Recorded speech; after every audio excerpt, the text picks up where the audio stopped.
Hello, welcome back to Chat About It, Don't Shout About It with me, Rachel, the Queen of the Woke, as crowned by one of my haters. I'm back from South Korea. We have a bonus video today. It was brought up the other day to me as to whether or not I was going to cover it. Of course, I'm going to cover it, but I was too jet lagged and I was actually sick with a stomach bug.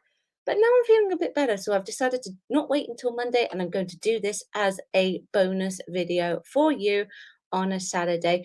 Don't worry, we will be getting to the Johnny Somali stuff as well because that was happening whilst I was in South Korea. That was crazy, man.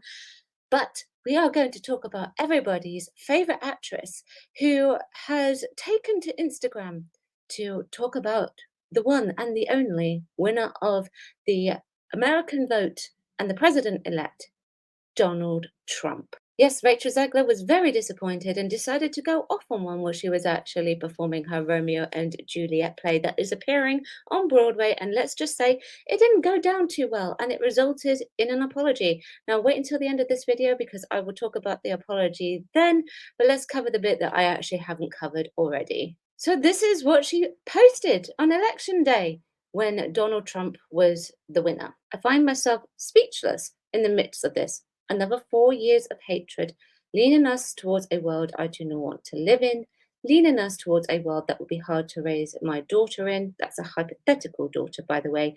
Leaning us towards a world that will force her to have a baby she doesn't want, leaning us towards a world that is fearful. Oh, baby girl, this is only going to be 4 years. You're not going to have 8 years of Trump.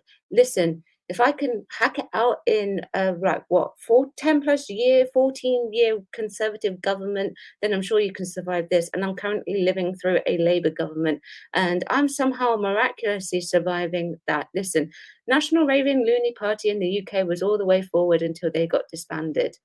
My candidate didn't win. It does actually suck when your candidate doesn't win, but I don't go off about it. I voted in my election knowing that my candidate wasn't actually going to win, but I voted anyway because I had the right to vote. Now, with regards to the abortion comments that she is talking about here, listen, I don't actually think that's going to happen with Donald Trump. And I believe you're in California, right? So isn't it legal in California? I don't think you've got much to worry about. I shouldn't be this shocked, but I am. I am heartbroken for my friends who awoke fear this morning, and I am here with you to cry, to yell, to hug, to wax poetic on how the left continues to fail us in forging a new path forward. This loss should not have been, and it certainly should not have been by so many votes. Well, maybe this is a really good chance for your Democratic Party to actually sit down and actually evaluate the reasons why they actually lost. I'm not actually surprised, no matter what I think about Trump. I'm not surprised that he won. I echo Ethel Kane's statement more than anything. May Trump supporters and Trump voters and Trump himself never know peace. I have an issue with that, okay? It doesn't matter what people vote, so long as you actually get out there and utilize your vote that the suffragettes won for you, then you shouldn't be wishing harm on people. That's not why they won the vote, for you to go and vote for your candidate and then kick and scream and shout and stomp your feet and wish harm on people. That's not why they won it for you. They won it for you so that you could have your say in a country, in your country. Sorry, this bit's a bit blurry. There is also a deep, deep sickness in this country that is shown in the sheer amount of people who showed up for this man who threatens our democracy. How does he threaten your democracy, though? You didn't say. It is terrifying the number of people who stand behind what this man preaches. It is a foolish subscription to a false sense of security, of masculinity, of intelligence, of patriotism, and of humanity. Do you realize that a lot of people in that vote were women voting for Trump? There is no help, no counsel in any of them. I could go on. I won't. I feel sad. You probably do too. F this. Get off Elon's app, by the way. The F you are doing. They're eating you up on Twitter. I don't use that app for a reason. He helped get that man elected and you're giving him business. I was talking about finding catharsis in art. I don't care if you're going to pick a fight with me. It's been done before. Find something real to be mad at today. There's plenty to go around. You use Elon's app when it suits you, though, don't you? Okay, that's all. Going on stage for Act 2 now, and need to get off my soapbox before I get too heated. You did this whilst you were working. That's incredibly unprofessional. Sending love to everyone who needs it today. May we all carry each other through the worst and hold these politicians accountable. Your dem govs just got very important. They already were, but hey, follow your governors, hold them accountable. Local government is where we will make real change. This is not the end ever. I will love through these 4 years as best as I can. Oh, the tolerant left.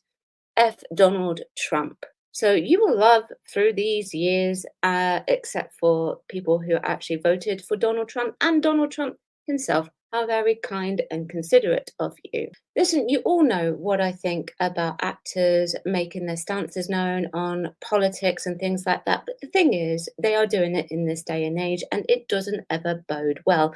And Rachel Zegler has been one for saying things that are very controversial and never being pulled up on it.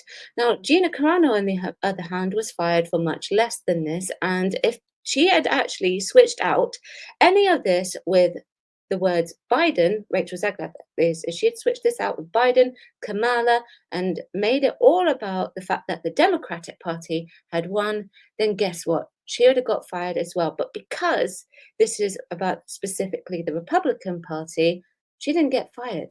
Oh, no, no, no, no. She was forced to apologize. That's what she was made to do. And by forced, I mean it's not a genuine apology. And I would say take a look at this grammar, take a look at this text on the screen. This PR apology was actually written for her because it is a massive difference. It is grammatically correct. And it doesn't really sound much like her either, in my opinion.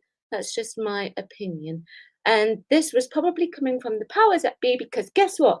Snow White is going to be released next year. We all know that. We know that the trailer has over 1 million dislikes. We know that anything that she has said has actually affected what's going on with Snow White. Disney have obviously put this forward and potentially the Broadway production that she is working for as well, because tweeting that out or putting that on Instagram when you're working for a company in the middle of a show is incredibly unprofessional. You're going to put people off buying tickets, especially when the majority of the country voted for Trump in the first place. By the way, is Trump still a banned word here? Do I still get channel suppressed? Do I still get shadow banned for talking about right wing? I mean, I've been shadow banned before, twice actually. Anyway, let's read this apology. Hi everyone, I would like to sincerely apologize for the election post I shared on my Instagram last week. I let my emotions get the best of me. Hatred and anger have caused us to move further and further away from peace and understanding, and I am sorry I contributed to the negative discourse. This week has been emotional for so many of us, but I firmly believe that everyone has the right to their opinion. Do you now? Even when it differs from my own, I am committed to contributing positively towards a better tomorrow. Yeah, right. Reason why I don't believe that is because obviously, like I said, the grammar is too good. It doesn't really sound like her way she talks or anything like that. That was definitely PR damage control. This is going to be so interesting. I can't wait for inauguration day to see if she actually posts something then. She can get through the 4 years. Everyone can get through the 4 years, no matter what you think of Donald Trump. That is true. That I don't think it is as perhaps drastic as people are actually making out to be, no matter what my opinion of Donald Trump is. I don't often get into too many politics on this channel.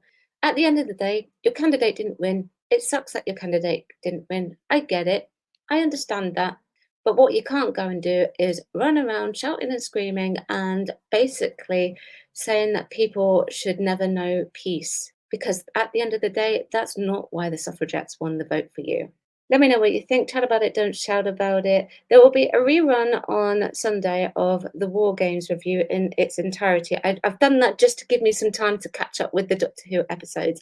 And then I will officially be back on Monday. I'll see you then. Thanks for watching. Bye-bye.